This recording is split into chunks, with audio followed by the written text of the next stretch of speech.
Mute ಮಾಡ್ಕೊಳ್ಳೋಕೆ ಪೂರ್ಣ ದೃಷ್ಟಿಯ ವಿಚಾರವು ಅವಶ್ಯ.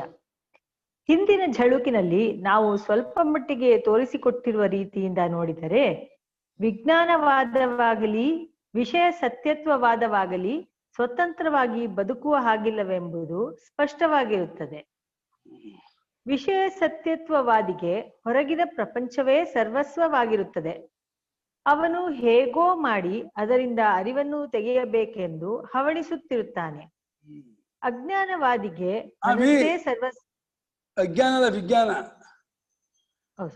ವಿಜ್ಞಾನವಾದಿಗೆ ಮನಸ್ಸೇ ಸರ್ವಸ್ವವಾಗಿರುತ್ತದೆ. ಅವನು ಹೇಗೋ ಮಾಡಿ ವಿಜ್ಞಾನದಿಂದ ವಿಷಯವನ್ನು ಹೊರಡಿಸಬೇಕೆಂದು ಹವಣಿಸುತ್ತಾನೆ. ವಿಷಯ ಸತ್ಯತ್ವವಾದಿಯು ವಿಷಯಕ್ಕೂ ಮನಸ್ಸಿಗೂ ಹೇಗೆ ಸಂಬಂಧ ಉಂಟಾಗುವುದೆಂಬುದನ್ನಾಗಲಿ ಪ್ರತ್ಯಕ್ಷ ಜ್ಞಾನವು ಹೇಗೆ ಉಂಟಾಗುವುದೆಂಬುದನ್ನಾಗಲಿ ತಿಳಿಸಲಾರದೆ ಹೊರಗಿನ ವಿಷಯಗಳು ಸ್ವತಂತ್ರವಾಗಿರುವೆಂದೂ ಅವುಗಳು ಪ್ರತ್ಯಕ್ಷ ಜ್ಞಾನ ಹೊರಗೆ ವಿಷಯಗಳು ಸ್ವತಂತ್ರವಾಗಿರುವೆಂದು ಹೊರಗಿನ ಅಲ್ಲ ಹೊರಗೆ ವಿಷಯಗಳು ಸ್ವತಂತ್ರವಾಗಿರುವವೆಂದೂ ಅವುಗಳು ಪ್ರತ್ಯಕ್ಷ ಜ್ಞಾನವನ್ನುಂಟು ಮಾಡುವ ಉತ್ತೇಜನವನ್ನುಂಟು ಮಾಡಬಲ್ಲವೆಂದೂ ಕಲ್ಪಿಸಿಕೊಂಡಿರುತ್ತಾನೆ. ವಿಜ್ಞಾನವಾದಿಯು ವಿಜ್ಞಾನದಲ್ಲಿ ವಿಷಯದ ತೋರಿಕೆಯು ಹೇಗೆ ಬಂತೆಂಬುದನ್ನು ತಿಳಿಸಲಾರದೆ ಆ ತೋರಿಕೆಯು ವಿಜ್ಞಾನದ ಸ್ವಭಾವವೆಂದು ಕಲ್ಪಿಸಿರುತ್ತಾನೆ. ಹೀಗೆ ಇಬ್ಬರಿಗೂ ಕಲ್ಪನೆಯೇ ಆಧಾರ. ಇಬ್ಬರಿಗೂ ಕೆಲವು ಯುಕ್ತಿಗಳ ಆಧಾರವಿದೆ. ಇಬ್ಬರ ವಾದದಲ್ಲಿಯೂ ದೋಷವಿದೆ. ಅರಿವೆಂಬುದರ ತತ್ವವು ಈ ಎರಡು ವಾದಗಳಲ್ಲಿಯೂ ಸಿಕ್ಕುವಂತಿಲ್ಲ. ವಿಜ್ಞಾನವಾದಿಯಲ್ಲೂ ಸಿಗಲ್ಲ, ಬಾಹ್ಯಾರ್ಥವಾದಿಯಲ್ಲೂ ಅರಿವು ಸಿಗಲ್ಲ.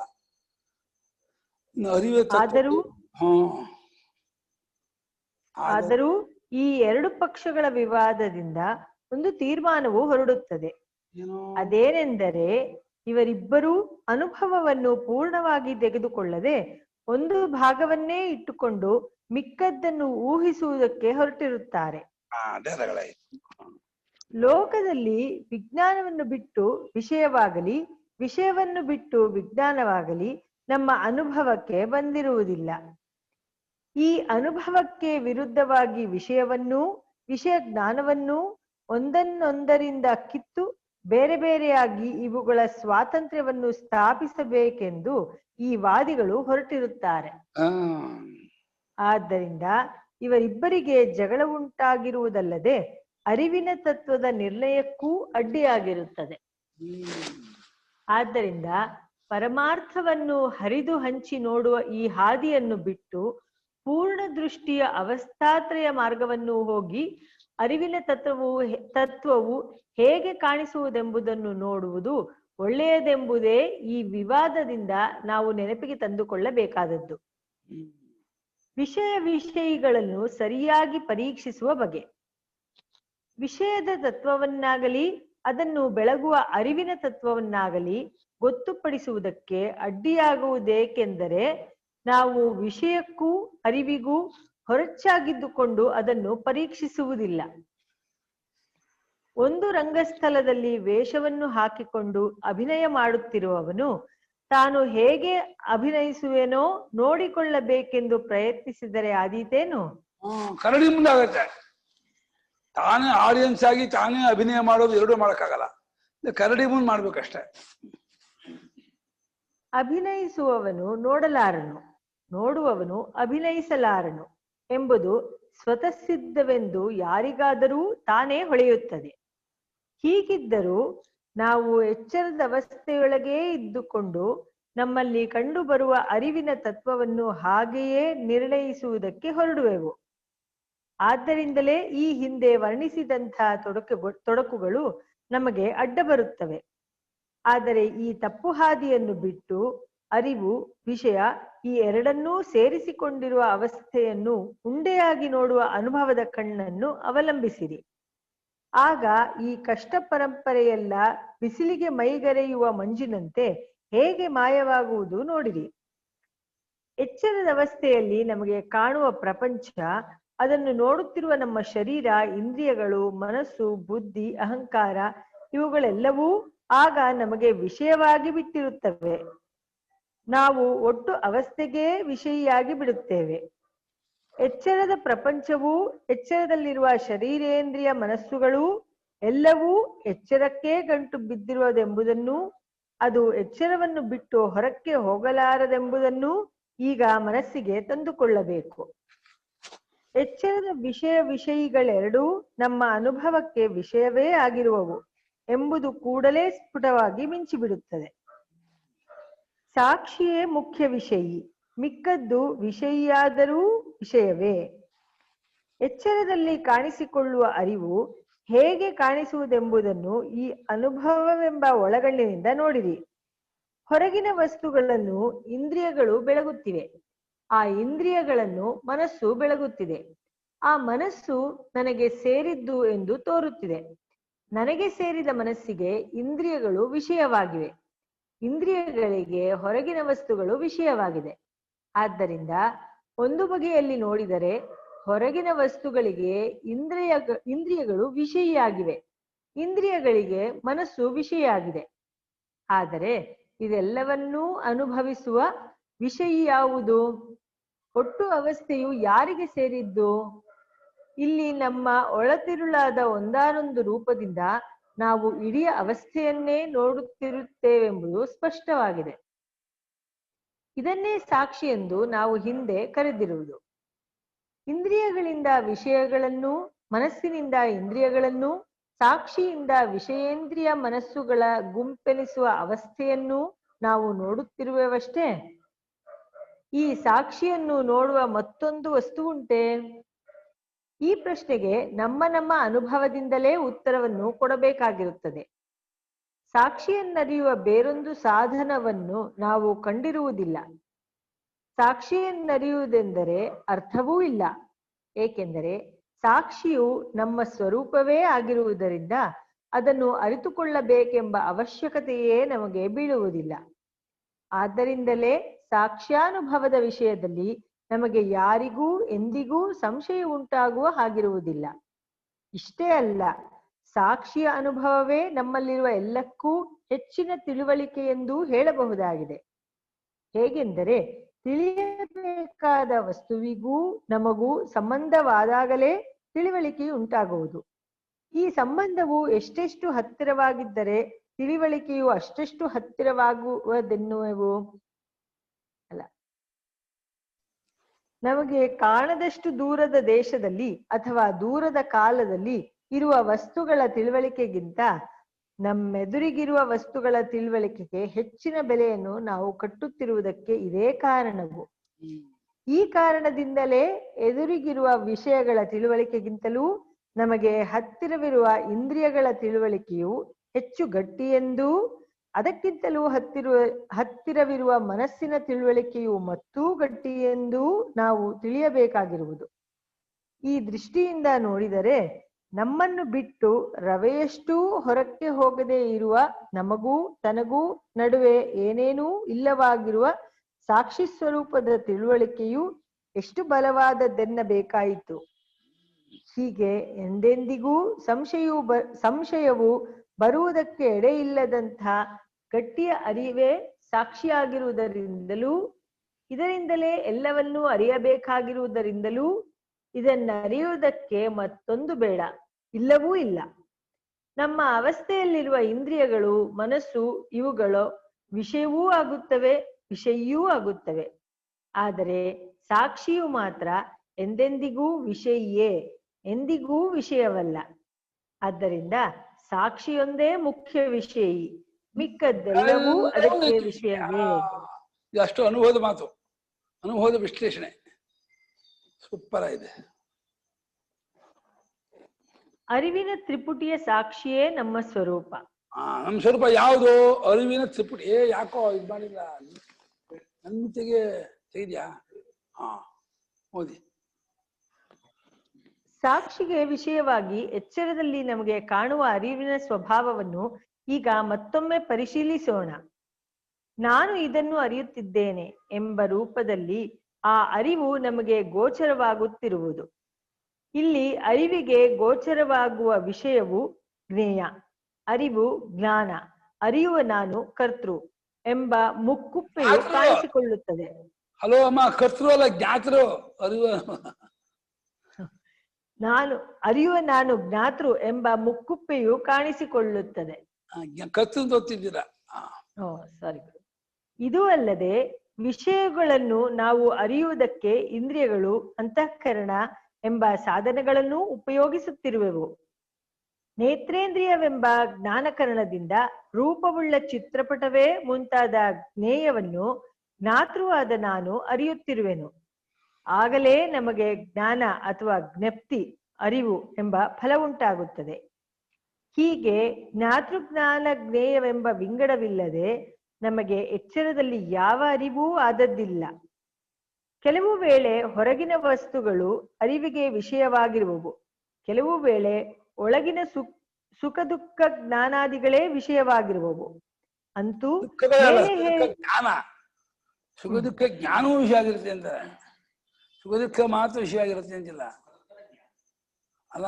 ಸುಖ ದುಃಖ ಮತ್ತು ಜ್ಞಾನ ಅದು ವಿಷಯ ಇದೆ, ವೃತ್ತಿ ಜ್ಞಾನ. ಒಳಗಿನ ಸುಖ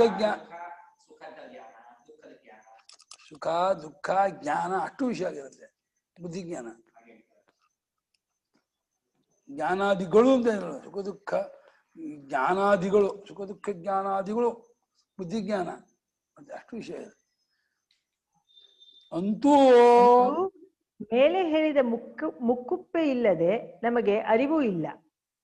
ಈ ಬಗೆಯ ಮುಕ್ಕುಪ್ಪೆಯನ್ನು ತ್ರಿಪುಟಿ ಎಂದು ಕರೆಯುತ್ತಾರೆ. ಈಗ ಒಂದು ವಿಚಾರ.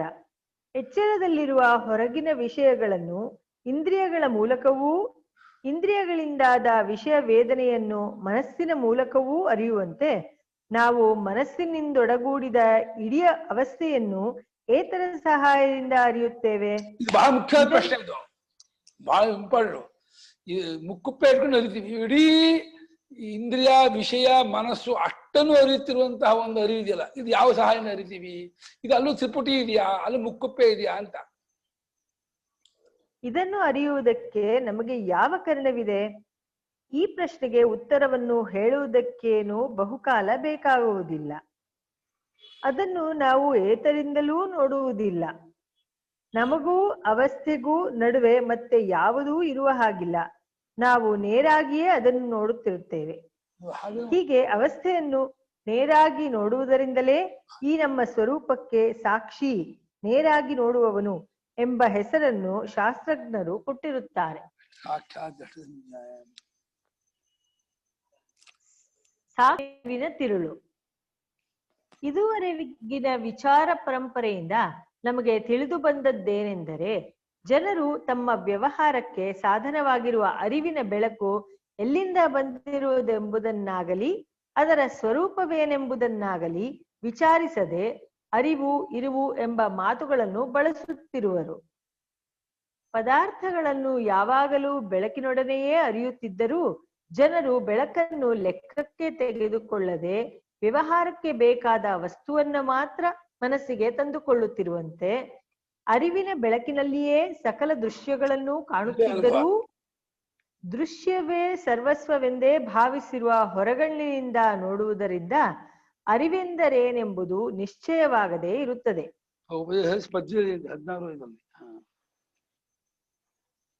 ಹಗಲು ಹೊತ್ತು ಸೂರ್ಯನ ಬೆಳಕು, ರಾತ್ರಿಯಲ್ಲಿ ಚಂದ್ರ ನಕ್ಷತ್ರಗಳ ಬೆಳಕು ಅಥವಾ ದೀಪದ ಬೆಳಕು, ಹೀಗೆ ಬೆಳಕಿನಿಂದಲೇ ನಮ್ಮ ವ್ಯವಹಾರವೆಲ್ಲವೂ ಸಾಗಿರುವುದು. ಆದರೆ ಈ ಬೆಳಕಿನ ನೆರವು ನಮಗೆ ಉಂಟಾಗುವುದಕ್ಕೆ ಮೊದಲು ಅದೇ ಸಿದ್ಧವಾಗಬೇಕಷ್ಟೇ. ಇದಕ್ಕೆ ನೇತ್ರೇಂದ್ರಿಯವು ಬೇಕೇ ಬೇಕು. ಕಣ್ಣಿಲ್ಲದವನಿಗೆ ಜಗತ್ತಿನಲ್ಲಿ ಎಷ್ಟು ಬೆಳಕಿದ್ದರೆ ತಾನೇ ಯಾವುದು ಹೇಗೆ ತಿಳಿದೀತು? ನೇತ್ರೇಂದ್ರಿಯವನ್ನು ತಿಳಿಯುವುದಕ್ಕೆ ಅದಕ್ಕೆ ಮನಸ್ಸಿನ ಸಹಾಯವೂ ಬೇಕು. ತನ್ನ ನೇತ್ರದಿಂದಲೇ ತನ್ನ ನೇತ್ರವನ್ನು ಯಾರೂ ಅರಿತು ತಿಳಿದದ್ದಿಲ್ಲ. ಹೀಗೆ ಬೆಳಕೆಂಬುದು ಎಲ್ಲವನ್ನೂ ಬೆಳಗಿದ್ದರೂ ಬೆಳಕನ್ನು ಅರಿಯುವುದಕ್ಕೆ ಅದಕ್ಕಿಂತ ಬೇರೆಯಾದ ಕಣ್ಣಿನ ಸಹಾಯವು ಹೇಗೆ ಬೇಕೋ ಹಾಗೆ ಕಣ್ಣಿನಿಂದ್ರಿಯವನ್ನು ಅರಿಯುವುದಕ್ಕೆ ಮನಸ್ಸಿನ ಸಹಾಯವೂ ಬೇಕು. ಕಣ್ಣಿನಿಂದಲೇ ಬೆಳಕೆನಿಸಿಕೊಂಡಿರುವಂತೆ ಮನಸ್ಸಿನಿಂದಲೇ ಕಣ್ಣೆನಿಸಿಕೊಂಡಿರುತ್ತದೆ. ಹೀಗೆ ನೋಡಿದರೆ ಮನಸ್ಸೇ ಕಣ್ಣಿನ ದ್ವಾರದಿಂದ ಬೆಳಕನ್ನು ಕಂಡು ಆ ಬೆಳಕಿನ ಸಹಾಯದಿಂದ ಹೊರಗಿನ ವಸ್ತುಗಳನ್ನು ಕಾಣುತ್ತಿರುವುದೆಂದು ಸಿದ್ಧವಾಗುತ್ತದೆ. ಆದ್ದರಿಂದ ವಸ್ತುವನ್ನು ತೋರಿಸುವ ಶಕ್ತಿಯು ನಿಜವಾಗಿ ಬೆಳಕಿನದಲ್ಲ, ಇಂದ್ರಿಯದ್ದೂ ಅಲ್ಲ. ಇವೆರಡನ್ನೂ ಮನಸ್ಸೇ ಬೆಳಗುತ್ತಿರುತ್ತದೆ. ಆದ್ದರಿಂದ ಮನಸ್ಸೇ ನಿಜವಾಗಿ ಅರಿವಿನ ಬೆಳಕಿರುವ ಸ್ಥಾನವೆಂದೂ, ಅದರ ಬಲದಿಂದಲೇ ಇಂದ್ರಿಯವೂ ಬೆಳಕು ವಸ್ತುಗಳು ಒಂದರ ಹಿನ್ನೆಲೆಯಲ್ಲೊಂದು ತೋರಿಕೊಳ್ಳುತ್ತಿರುವವೆಂದೂ ಏರ್ಪಡುತ್ತದೆ. ಆದರೆ ಈ ಮನಸ್ಸಾದರೂ ಕೊನೆಯ ಸ್ಥಾನವೋ ಅಥವಾ ಇದು ಮತ್ತೊಂದರಿಂದ ಬೆಳಗುತ್ತದೆಯೋ ಎಂಬುದನ್ನು ವಿಚಾರಿಸುವವರೆಗೂ ತಾಳ್ಮೆಯುಳ್ಳ ಜನರು ಬಹು ವಿರಳವಾಗಿರುವವರು. ವಿಜ್ಞಾನವಾದಿಗಳು ಅರಿವೆಂದು ಕರೆಯುತ್ತಿರುವುದು ಈ ಮನಸ್ಸಿನ ಮಾರ್ಪಾಡನ್ನೇ.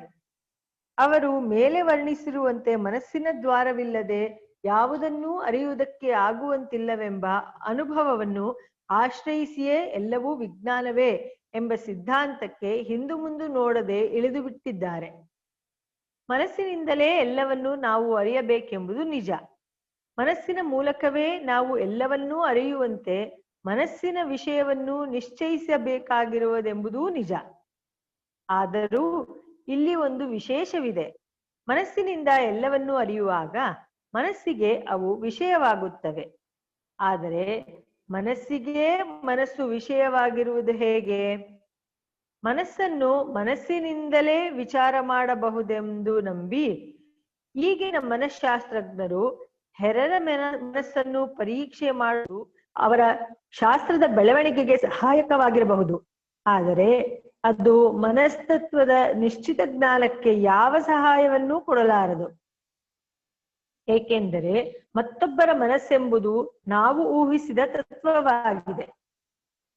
ಎದುರಿಗೆ ನಮ್ಮ ಅನುಭವದಲ್ಲಿರುವ ಮನಸ್ಸಿನ ತತ್ವವನ್ನು ಆ ಊಹೆಯಿಂದ ನಿರ್ಣಯಿಸುವುದು ಎಂದಿಗೂ ಶಾಸ್ತ್ರೀಯವಾಗಲಾರದು.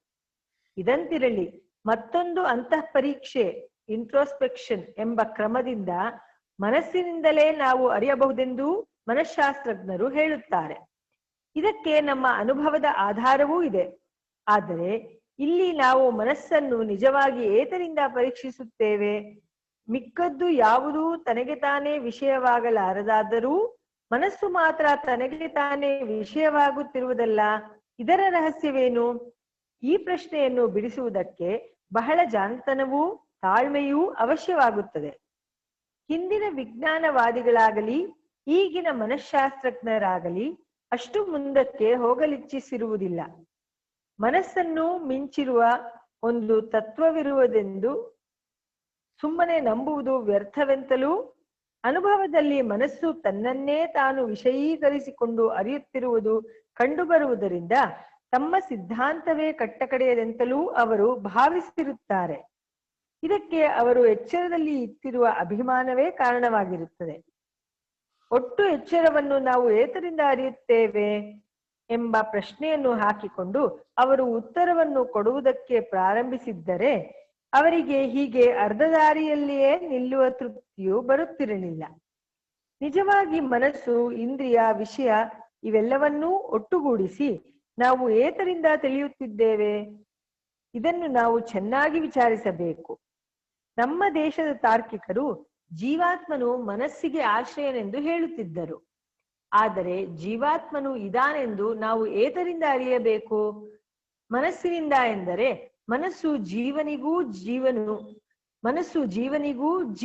ಮನಸ್ಸಿಗೂ ವಿಷಯವೆಂದಾಗಿ ಒಂದರಿಂದೊಂದು ಸಿದ್ಧಿಯಾಗಬೇಕೆಂಬ ಅನ್ಯೋನ್ಯಾಶ್ರಯ ದೋಷವು ಗಂಟು ಬೀಳುತ್ತದೆ.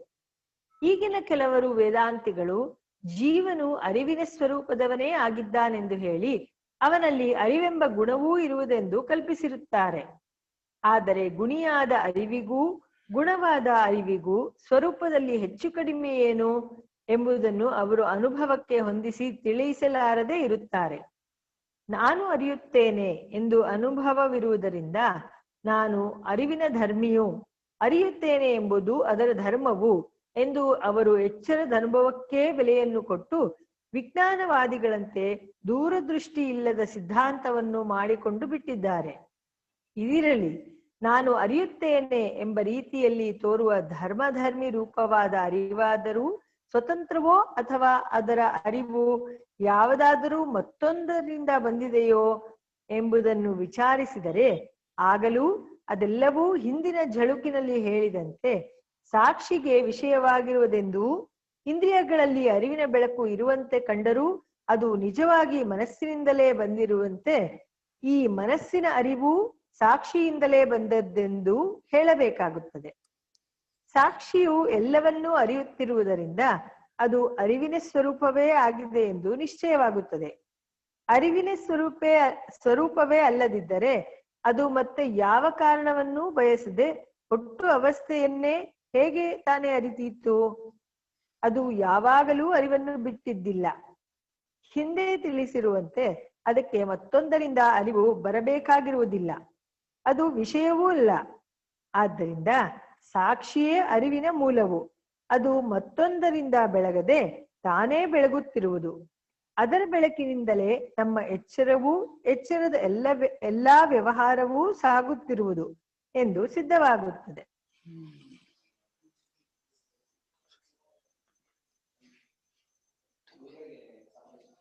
ಹೇಳಿದ್ದಾರೆ. ಇದು ಮೊದಲೇನು ಚರ್ಚೆಗೇನು ಅವಕಾಶವೇ ಇಲ್ಲ.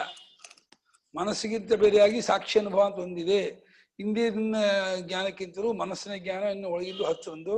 ಆ ಮನಸ್ಸನ್ನು ಇಂದ್ರಿಯವನ್ನು ಪ್ರಪಂಚನು ಉಂಡಿಯಾಗಿ ಅರಿಯುತ್ತಿರುವಂತಹ ಸಾಕ್ಷಿ ಅನುಭವ ನಮ್ಮ ಸ್ವರೂಪವಾಗಿದೆ. ಅದಕ್ಕೆ ಯಾವ ಮಾರ್ಪಾಡಿಲ್ಲ, ವಿಕಾರವಿಲ್ಲ, ಇದಿಲ್ಲ ಅಂತ ಹೇಳ್ತಾ ಇದ್ದಾರೆ. ಅರಿವಿನಲ್ಲಿಯೂ ಇರುವಿನಲ್ಲಿರುವಂತೆ 3 ಅಂತಸ್ತುಗಳಿವೆ. ಓದ್ಲಾ ಗುರುಗಳೇ? ಓದ್ಬೋದು ಅಲ್ವಾ? ಸಾಕಾ? 5 ನಿಮಿಷ ಇದೆ. ಅರಿವಿನಲ್ಲಿಯೂ ಇರುವಿನಲ್ಲಿರುವಂತೆ 3 ಅಂತಸ್ತುಗಳಿವೆ. ಹಾಗಾದರೆ ಅವಸ್ಥೆಗಳಲ್ಲಿ ಯಾವ ಅರಿವೂ ಇಲ್ಲವೇ? ಇಲ್ಲದಿದ್ದರೆ ನಾನು ಅರಿಯುತ್ತೇನೆ, ಮನಸ್ಸು ಅರಿಯುತ್ತದೆ, ಇಂದ್ರಿಯಗಳು ಅರಿಯುತ್ತವೆ ಎಂಬ ಭಾವನೆಯು ನಮ್ಮೆಲ್ಲರಿಗೂ ಇದ್ದುಕೊಂಡಿರುವುದಲ್ಲ. ಬರಿಯ ಬೆಳಕಾಗಲಿ, ಬೆಳಕಿನಿಂದ ತೋರುವ ಪದಾರ್ಥಗಳಿಗಾಗಲಿ, ಬೆಳಕಿನಿಂದ ತೋರುವ ಪದಾರ್ಥಗಳಿಗಾಗಲಿ ಅರಿವು ಇಲ್ಲವೆಂದರೆ ಒಪ್ಪಬಹುದು. ಏಕೆಂದರೆ ಅವು ಎಷ್ಟೇ ಹೊಳೆದರೂ ಜಡವಾಗಿರುತ್ತದೆ. ಆದರೆ ನಮ್ಮಂತೆಯೇ ಈ ಪ್ರಪಂಚದಲ್ಲಿದ್ದುಕೊಂಡು ನಮ್ಮೊಡನೆ ವ್ಯವಹರಿಸುತ್ತಿರುವ ಜೀವರುಗಳಿಗೆ ಯಾರಿಗೂ ಅರಿವೇ ಇಲ್ಲವೆಂದರೆ ಹೇಗೆ? ಜನರಲ್ಲಿ ಅರಿವು ಇರುವುದೆಂದೂ ಅದು ವ್ಯವಹಾರದಿಂದಲೂ ಉಪದೇಶದಿಂದಲೂ ಬೆಳೆಯುವುದೆಂದು ನಂಬಿಕೊಂಡೇ ನಾವೆಲ್ಲರೂ ನಡೆಯುತ್ತಿದ್ದೇವೆ. ವಿದ್ಯಾಭ್ಯಾಸವೆಂಬ ಪದ್ಧತಿಯು ಈ ನಂಬಿಕೆಯ ತಲಗಟ್ಟಿನ ಮೇಲೆಯೇ ನಿಂತಿರುತ್ತದೆ. ಶತ್ರು, ಮಿತ್ರ, ಮಧ್ಯಸ್ಥ, ದ್ವೇಷ್ಯ, ಬಂಧು ಭಾಗವು ಈ ನಂಬಿಕೆಯನ್ನೇ ಹೊಂದಿಕೊಂಡು ಇರುತ್ತದೆ. ಜನರು ಒಬ್ಬರಿಗೊಬ್ಬರು ಉಪಕಾರವನ್ನಾಗಲಿ ಅಪಕಾರವನ್ನಾಗಲಿ ಮಾಡುವುದು, ಅವರ ಹಗೆತನವನ್ನಾಗಲಿ ಪ್ರೀತಿಯನ್ನಾಗಲಿ ಸಂಪಾದಿಸಿಕೊಳ್ಳುವುದಕ್ಕೆ ನಾವುಗಳು ಹವಣಿಸುತ್ತಿರುವುದು ಅರಿವುಗಳಿಗೆ ತಾರತಮ್ಯ ಉಂಟೆಂಬ ಈ ನಂಬಿಕೆಯಿಂದಲೇ.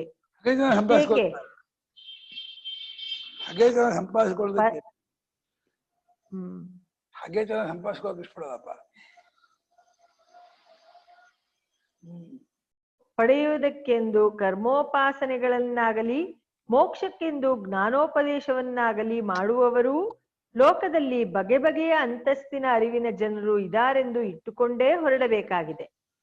ಹಾಗಿಲ್ಲದಿದ್ದರೆ ವೇದಾಂತಿಗಳು ಯಾರಿಗೆ ತತ್ವೋಪದೇಶವನ್ನು ಮಾಡುವುದು?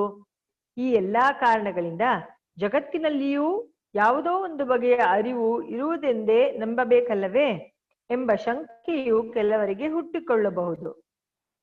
ಇದಕ್ಕೆ ಉತ್ತರವನ್ನು ಹೇಳುವಾಗ ಅವಸ್ಥಾತ್ರಯ ಪ್ರಕ್ರಿಯೆಯ ವಿಚಾರ ಸರಣಿಯನ್ನು ಇರುವಿನ ವಿಷಯಕ್ಕೆ ಇದೇ ಬಗೆಯ ಆಕ್ಷೇಪಗಳು ಬಂದಾಗ ನಾವು ಯಾವ ಉತ್ತರವನ್ನು ಹೇಳಿರುವೆವೆಂಬುದನ್ನು ನೆನಪಿನಲ್ಲಿಟ್ಟುಕೊಂಡಿರುವವರಿಗೆ ನಾವು ಹೆಚ್ಚಾಗಿ ಏನನ್ನೂ ತಿಳಿಸಬೇಕಾಗಿರುವುದಿಲ್ಲ. ಏಕೆಂದರೆ ಎಚ್ಚರ, ಕನಸು, ನಿದ್ರೆಗಳೆಂಬುವು ಸಾಕ್ಷಿಯಾದ ಆತ್ಮನನ್ನು ಬಿಟ್ಟು ಸ್ವತಂತ್ರವಾಗಿ ಯಾವಾಗಲೂ ಇರುವವಲ್ಲ.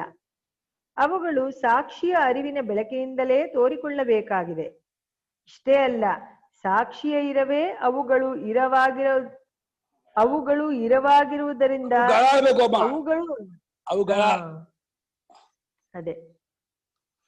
ಸಾಕ್ಷಿಯ ಇರವೇ ಅವುಗಳ ಇರವಾಗಿರುವುದರಿಂದ ಸಾಕ್ಷಿ ಚೈತನ್ಯದ ಅರಿವೇ ಅವುಗಳ ಅರಿವಾಗಿರುತ್ತದೆ. ಆದ್ದರಿಂದ ಸಾಕ್ಷಿಯು ಸ್ವಭಾವದಿಂದ ಯಾವಾಗಲೂ ಅರಿವೇ ಆಗಿರುವಂತೆ ಅದಕ್ಕಿಂತ ಬೇರೆಯಲ್ಲದ ಅವಸ್ಥೆಗಳು ಯಾವಾಗಲೂ ಅರಿವಿನ ಸ್ವರೂಪವೇ ಆಗಿರುತ್ತವೆ ಎಂದಾಗುತ್ತದೆ. ಇದನ್ನು ಮುಂದೆಯೂ ಇನ್ನಷ್ಟು ಸ್ಫುಟಗೊಳಿಸಲಾಗುವುದು. ಆದರೆ ಸದ್ಯಕ್ಕೆ ಇನ್ನೊಂದು ಕೆಳಗಿನ ಮಟ್ಟದಿಂದಲೂ ಒಂದು ಸಮಾಧಾನವನ್ನು ಕೊಡಬಹುದಾಗಿರುತ್ತದೆ. ಅದೇನೆಂದರೆ, ಮೇಲೆ ಹೇಳಿದಂತೆ ಸಾಕ್ಷಿಯು ಎಂದೆಂದಿಗೂ ಮಾರ್ಪಡದ ಅರಿವಿನ ಸ್ವರೂಪವೇ ಆಗಿರುವುದರಿಂದ ಆ ಅರಿವನ್ನು ಪಾರಮಾರ್ಥಿಕ ಅರಿವು, ಎಂದೆಂದಿಗೂ ಬಾಧೆಯಾಗದ ಅರಿವು ಎಂದು ಕರೆಯಬಹುದಾಗಿದೆ. ಆದರೆ ಇಷ್ಟು ಮಾತ್ರದಿಂದ ಎಚ್ಚರದಲ್ಲಿ ನಾವು ಕಾಣುವ ಯಾವುದರಲ್ಲಿಯೂ ಯಾವ ಅರಿವೂ ಇಲ್ಲವೆಂದೇನೂ ಸಿದ್ಧವಾಗುವುದಿಲ್ಲ. ಏಕೆಂದರೆ ನಾನು ಅರಿಯುತ್ತೇನೆ, ನನ್ನ ಮನಸ್ಸು ಅರಿಯುತ್ತದೆ, ಇಂದ್ರಿಯಗಳು ಅರಿಯುತ್ತವೆ ಎಂದೇ ನಾವು ವ್ಯವಹಾರ ಮಾಡುತ್ತೇವೆ. ಮನಸ್ಸು, ಇಂದ್ರಿಯಗಳು ಅರಿಯುತ್ತವೆ ಎಂಬ ಮತ್ತು ನಮ್ಮಂತೆಯೇ ಅನೇಕರು ಅರಿಯುವವರು ಇದ್ದಾರೆಂಬ ಭರವಸೆಯಿಂದಲೇ ನಾವು ವ್ಯವಹಾರವನ್ನು ಸಾಗಿಸುತ್ತಿರುತ್ತೇವೆ. ಇಷ್ಟೇ ಅಲ್ಲ, ಅರಿವಿಲ್ಲವೆಂದು ನಾವು ಭಾವಿಸುವ ಮನಸ್ಸುಗಳಲ್ಲಿ ಕೂಡ ಅರಿವು ಸ್ವಲ್ಪವಾಗಿರುವುದೆಂದೋ ಅವ್ಯಕ್ತವಾಗಿರುವುದೆಂದೋ ನಾವು ಭಾವಿಸುತ್ತೇವೆ. ಅರಿವಿನಿಂದ ಜಗತ್ತಿನಲ್ಲಿ ಫಲವಾಗುವಂತೆಯೇ ಮರವೆಯಿಂದಲೂ ಅರ್ಥಾನರ್ಥಗಳೂ ಆಗುತ್ತವೆ.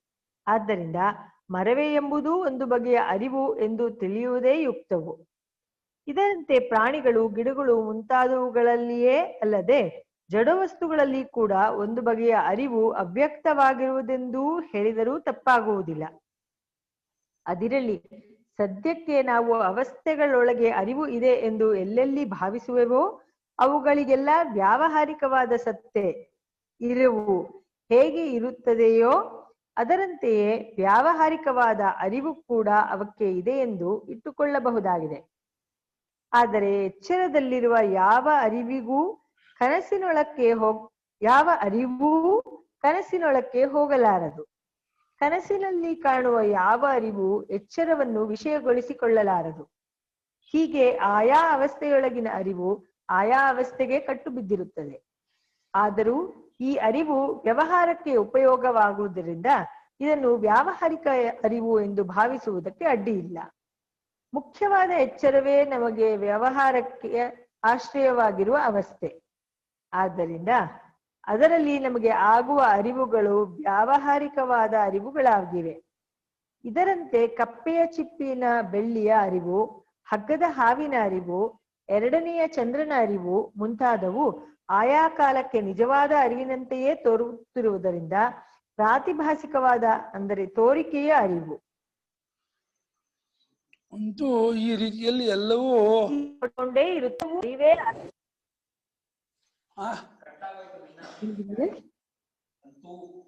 ಅಂತೂ ಈ ರೀತಿಯಲ್ಲಿ ಎಲ್ಲವೂ ಅರಿವಿಗೆ ಸಂಬಂಧಪಟ್ಟುಕೊಂಡೇ ಇರುತ್ತದೆ. ಎಲ್ಲವೂ ಅರಿವೇ ಆಗಿರುತ್ತದೆ. ಅರಿವಿಗಿಂತ ಬೇರೆಯಾದ ಮರವೇ ಎಂಬುದು ಕೂಡ ಇಲ್ಲವೆಂಬುದೇ ಪರಮಾರ್ಥವು.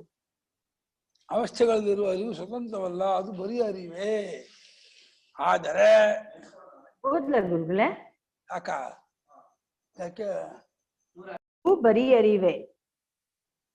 ಆದರೆ ಅವಸ್ಥೆಗಳಲ್ಲಿ ಬೇರೆ ಬೇರೆಯಾಗಿ ತೋರುವ ಅರಿವೆಂಬುದು ಸ್ವತಂತ್ರವಾದದ್ದೆಂದು ಮಾತ್ರ ನಾವು ಎಂದಿಗೂ ಭಾವಿಸಬಾರದು. ಸ್ವತಂತ್ರವಾಗಿ ಇರವೇ ಇಲ್ಲದ ಅವಸ್ಥೆಗೆ ಸ್ವತಂತ್ರವಾದ ಅರಿವು ಎಲ್ಲಿಂದ ಬರಬೇಕು? ಇದನ್ನು ಸ್ಪಷ್ಟಗೊಳಿಸುವುದಕ್ಕೆ ಇಲ್ಲಿ ಒಂದು ದೃಷ್ಟಾಂತವನ್ನು ಕೊಡಬಹುದು. ಒಂದು ದೀಪದ ಮೇಲೆ ಒಂದು ಮಡಕೆಯನ್ನು ಕವುಚಿದೆ ಎಂದು, ಆ ಮಡಕೆಯಲ್ಲಿ ಹಲವು ತೂತುಗಳಿವೆ ಎಂದು ಭಾವಿಸಿರಿ. ಆಗ ಮಡಕೆಯಿಂದ ತೂತುಗಳ ಮೂಲಕವಾಗಿ ದೀಪದ ಕಿರಣಗಳು ಬೇರೆ ಬೇರೆಯ ಕಡೆಗೆ ಹರಡಿಕೊಳ್ಳುವಷ್ಟೇ. ಆದ ಮಾತ್ರಕ್ಕೆ ಅವನ್ನೆಲ್ಲ ನಾವು ಬೇರೆ ಬೇರೆಯ ದೀಪಗಳೆಂದು ತಿಳಿಯುವವೇ? ಘಟೋದರ ಸ್ಥಿತ ಮಹಾದೀಪ ಪ್ರಭಾಭಾಸ್ವರಂ. ಆದ ಮಾತ್ರಕ್ಕೆ ಆಯ್ತು ಗುರುಗಳೇ. ಇದರಂತೆಯೇ ಗುರುಗಳೇ ಇದು ಎಚ್ಚರದ ಆಗ್ಬೇಕಲ್ವಾ?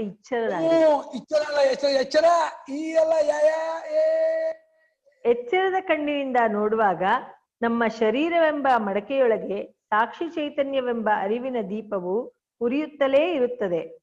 ಅದು ಮನಸ್ಸಿನ ಮೂಲಕವಾಗಿಯೂ ಬೇರೆ ಬೇರೆಯ ಇಂದ್ರಿಯಗಳ ಮೂಲಕವಾಗಿಯೂ ಹರಿದು ಮನಸ್ಸನ್ನು ಇಂದ್ರಿಯಗಳನ್ನು ಮಾರು ಹೊಳೆಯುವಂತೆ ಮಾಡುವುದಲ್ಲದೆ ಹೊರಗಿನ ವಿಷಯಗಳನ್ನು ಬೆಳಗಿಸಿ ತೋರಿಸುತ್ತದೆ.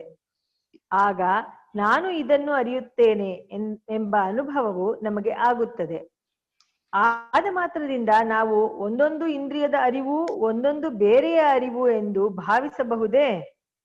ಈ ಅರಿವಿನಿಂದ ವಸ್ತುಗಳು ತೋರುವವೆಂಬುದು ಎಲ್ಲವೂ ಈ ಸಾಕ್ಷಿ ಚೈತನ್ಯದ ಬೆಳಕೇ ಅಲ್ಲದೆ ಮತ್ತೆ ಬೇರೆಯದಲ್ಲವೆಂದು ನಿಶ್ಚಯಿಸುವುದೇ ಯುಕ್ತವಾಗಿರುತ್ತದೆ.